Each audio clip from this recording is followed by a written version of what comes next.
For today's little adventure, we're going to be reading Splat the Cat, Ice Cream for Ice Cream. Splat the Cat, Ice Cream for Ice Cream. Splat the Cat beamed in the back of the bus. His class was on a field trip to the ice cream factory. I could eat 4 ice cream cones a day, said Splat. I could eat 15, said Plank. And I could eat all yours and a million more, said Spike. Kitten licked her lips. I scream, you scream, we all scream for ice cream, the friends cried. At the ice cream factory, ice cream was swirled in big vats. Pipes, steam, nozzles gleamed. Wow, said Splat, what a dream. The factory manager greeted them. I am Mr. Jellybean, he said. Who wants a tour? Hooray, sang the cats. I scream, you scream, we all scream for ice cream. Mr. Jellybean led the class to a back room.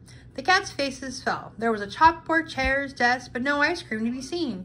Mr. Jellybean cleared his throat. First, let's talk freezers, he said. Some are big, some are small, all are extremely cold. Mr. Jellybean talked on and on. He seemed to love his freezer theme, but the cats did not. Their eyes glazed over, their heads drooped. Splat began to daydream that he was making ice cream. He closed his eyes and leaned against the big red button. Emergency ice cream release. Beep, beep, beep. Alarms blared, lights beamed. Splat jumped and screamed. Steam puffed out a big pipe, then splat, ice cream streamed out. It became a huge ice cream wave that grew and flooded the factory. Oops.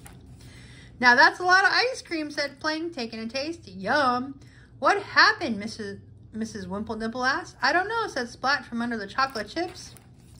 The class cleaned themselves up, and Mrs. Wimpledimple counted heads. Everyone was there except Seymour! Splat screamed. I have to find Seymour, he said, hurrying back toward the door. Wait, Kitten cried. We'll come with you. We're a team, after all. Inside, the team checked out the ice creamy mess. Let's look, they said. Be careful, Splat said. Seymour is so small, we may not see him under all the ice cream. With the brushes and buckets, the cats cleaned and ate their way into the factory. Seymour, Splat called, but Seymour was nowhere to be seen. Then the team cleaned and ate their way through the next room. Seymour, Splat called again. The team continued until the factory gleamed, but it seemed Seymour wasn't anywhere under all that ice cream. Just then a blob of whipped cream fell onto Splat's head. Splat looked up. Splat! There was Seymour. He was way up on a beam. He couldn't call out. His mouth was full of ice cream. Seymour leaped into Splat's paws. Then Mr. Jellybean thanked the team. The factory is so clean. How can I repay you? Would you like some ice cream? The cats all groaned. No more ice cream, they said. For now, whispered Seymour.